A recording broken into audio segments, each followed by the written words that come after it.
Alors les évolutions, ou peut-être l'une des évolutions qui m'a beaucoup interpellée ces dernières années, c'est la place que les plateformes en ligne, et notamment les plateformes entre particuliers, a pris. Effectivement, on remarque aujourd'hui, effectivement, il y en a des plateformes de toutes les sortes où les consommateurs peuvent acheter ou échanger. On parle d'économie de partage, donc les gens, quand ils ont besoin, je sais pas, d'un outil pour jardiner, ça peut être un meuble, ça peut être un vêtement, ça peut être n'importe quel produit, ben, ils vont avoir aujourd'hui de plus en plus ce réflexe d'aller chercher ce qu'ils cherchent sur ces plateformes d'occasion, donc de seconde main le plus souvent. Et donc on a des individus, donc des consommateurs qui vont se rencontrer sur ces plateformes-là pour échanger des produits, donc le plus souvent aussi à des prix plus intéressants pour le consommateur que l'offre des produits neufs.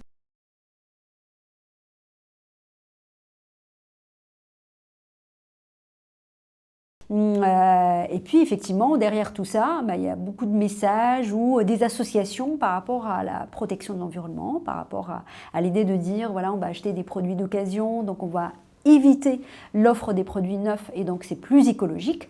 Cela dit, on remarque quand même beaucoup de consommateurs se tournent vers ces plateformes avant tout pour un motif de pouvoir d'achat, donc pour une question de prix et beaucoup moins pour l'aspect de durabilité. Alors globalement, effectivement, il y a différents éléments qu'on peut soulever. Le fait que ces plateformes, la plupart des temps, puisque derrière, effectivement, il y a des acteurs qui gèrent ces échanges entre les particuliers, et on va avoir tendance à utiliser des tactiques marketing conventionnelles. Et donc les gens vont, voilà, l'offre déjà, elle va être relativement attractive. Parfois même, les consommateurs peuvent recevoir des notifications lorsqu'il y a de nouveaux produits d'occasion qui sont mis sur la plateforme. Et c'est vrai qu'au final, alors qu'on peut avoir en tête cette idée que c'est écologique, c'est durable, on va consommer moins, ben, la réalité nous montre que des consommateurs peuvent avoir tendance à surconsommer parce qu'aussi c'est moins cher que l'offre l'offre de produits neufs, pardon. Et donc là, effectivement, les consommateurs peuvent se lâcher un peu plus. Il y a aussi, donc là on parle d'effets rebonds, hein, clairement, qui peuvent avoir lieu. Les consommateurs ou un certain nombre de consommateurs peuvent aussi se mettre dans la posture, ben, on est déjà sur un marché d'occasion, donc ben, j'évite le neuf, donc je fais un geste en gros pour l'environnement.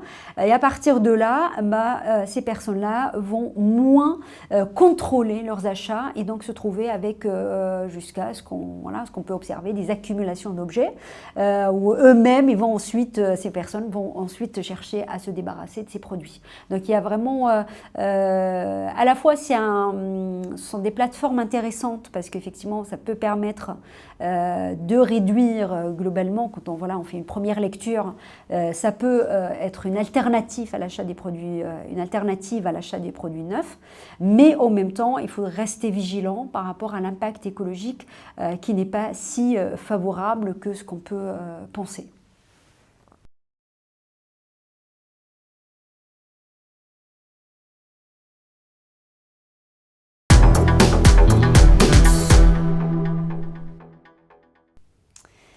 Dans 10 ans, j'imagine et j'ose espérer que le commerce deviendra plus durable.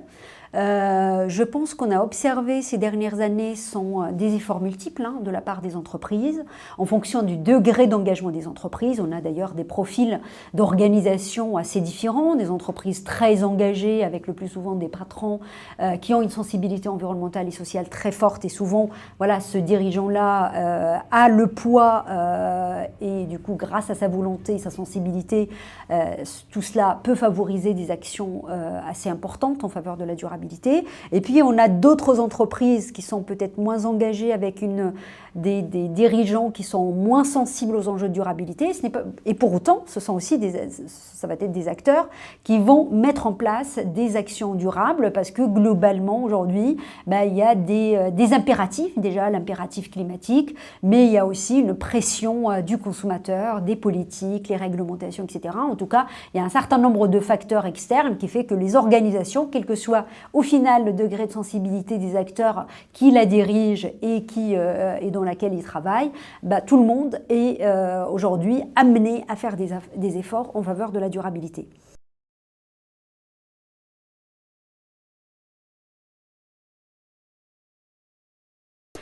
Ce qu'on a observé, c'est que parfois, ces efforts-là sont un peu des efforts de surface.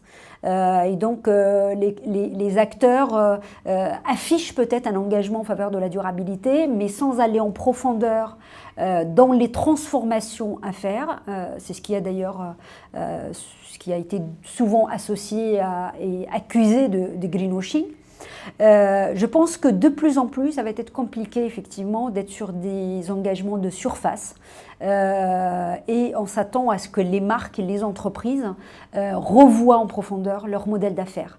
Donc j'espère et je pense que dans les années à venir, on va avoir de plus en plus d'entreprises qui vont prendre à la fois leur courage en main et avoir aussi prendre le temps aussi, parce que c'est pas quelque chose qui est facile à faire, de se transformer et donc revoir son modèle d'affaires en profondeur, revoir sa manière de faire du profit, revoir sa manière aussi de travailler avec son réseau et intégrer la durabilité dans toutes les étapes effectivement, les étapes du cycle de vie du produit, mais dans toute aussi la manière de faire fonctionner l'organisation.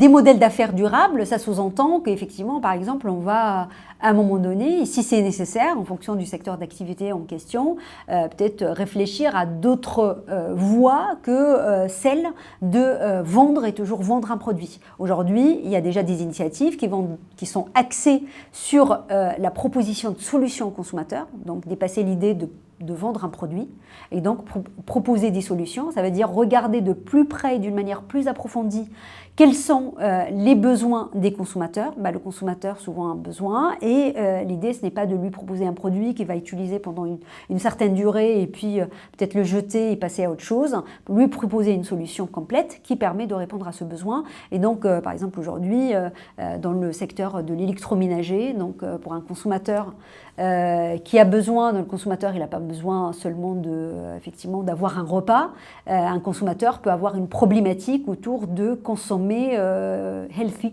Et donc des repas à santé et donc revoir sa manière de consommer, penser à son bien-être et l'entreprise et les organisations doivent de plus en plus intégrer ce volet autour du bien-être du consommateur. Le consommateur n'est pas juste là effectivement pour qu'il soit une source de profit parce qu'il va acheter un produit à un moment donné.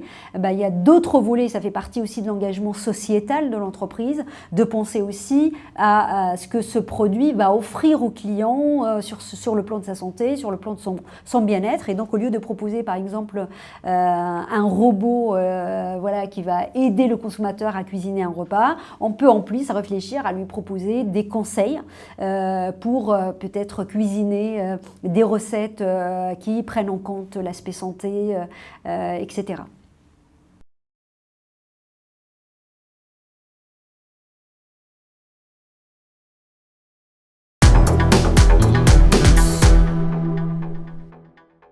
Alors, je peux partir de l'exemple du secteur de la mode, qui aujourd'hui, tout le monde le sait, pose un problème environnemental et social colossal. Aujourd'hui, il y a des initiatives, il y a un marché qui est né et qui est celui de la mode éthique. Alors, il y a donc intégrer la durabilité dans le secteur de la mode sous-entend qu'on va s'attaquer à ce qu'on appelle aux 4P du marketing mix. Donc on va d'abord commencer par l'offre et donc on va revoir l'offre en profondeur. Là aussi, ça rejoint l'idée d'un modèle d'affaires durable. Donc on va vraiment réfléchir à comment transformer ce marché des produits de la mode. Et donc par exemple, on va avoir cette réflexion autour de ce qu'on appelle la durabilité environnementale, ça veut dire on va en termes de composition du produit, on va privilégier des matériaux qui vont être écologiques, voire même peut-être des fibres qui sont écolabellisées, on va laisser de côté les matières qu'on sait aujourd'hui sont très impactantes. Et il y a aussi la durabilité intrinsèque et donc là il faut penser aussi le produit en lien avec la manière avec laquelle le consommateur va utiliser le produit, donc la durée de vie du produit. Il y a aussi d'autres types de durabilité qui vont s'orienter et prendre en compte, par exemple, le confort, la praticité du produit, du vêtement qu'on va proposer au consommateur. Et donc l'idée, ce n'est pas simplement de penser, bien évidemment, ou proposer un produit écologique qu'au final le consommateur va trouver peut-être pas confortable ou pas d'un point de vue esthétique, un produit qui ne correspond pas à ses préférences, etc. Donc il y a cet ensemble d'éléments autour de la durabilité qu'il faut prendre en compte pour que la proposition d'offre soit la plus acceptable possible du côté du consommateur.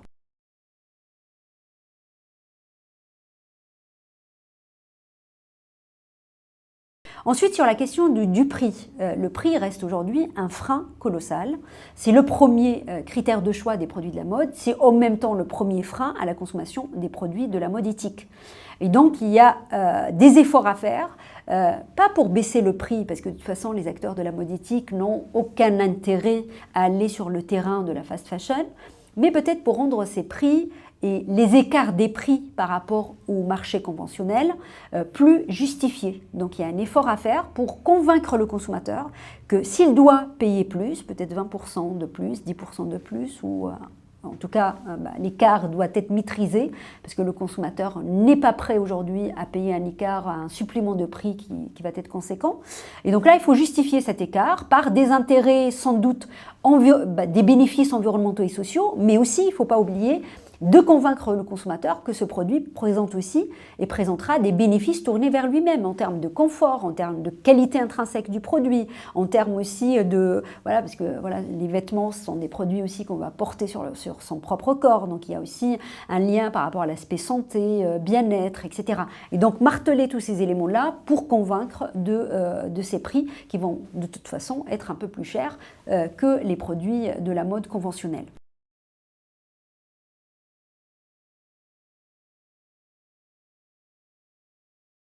L'autre volet autour de la distribution, donc prochainement, je pense que les boutiques, et notamment les boutiques physiques, devront jouer un rôle important, sans doute pour mettre en avant l'offre de mode éthique, mais en plus pour diffuser les valeurs de la durabilité. C'est là où le vendeur devrait jouer un rôle clé pour conseiller le consommateur, l'accompagner dans le choix du vêtement qui lui convient le mieux pour éviter aussi là, les retours de produits et donc la gestion des flux qui sont aussi impactants sur le plan environnemental. Et donc effectivement, là la boutique, on s'attend à ce que le vendeur et les boutiques jouent un rôle majeur pour aider les consommateurs à changer leur mode de consommation, consommer moins, consommer en fonction de leurs besoins, etc. Le dernier volet, c'est la communication. Je pense aujourd'hui les acteurs de la mode éthique n'osent pas utiliser des discours aspirationnels, des discours désirables. On reste le plus souvent sur des messages très argumentés, des éléments très techniques autour des caractéristiques de l'offre, son impact environnemental, ça diminue de temps, ça augmente de temps, etc. On est plus dans une logique plus cartésienne, rationnelle. Et je pense l'émotion doit trouver une place dans ces messages communicationnels autour de la mode éthique.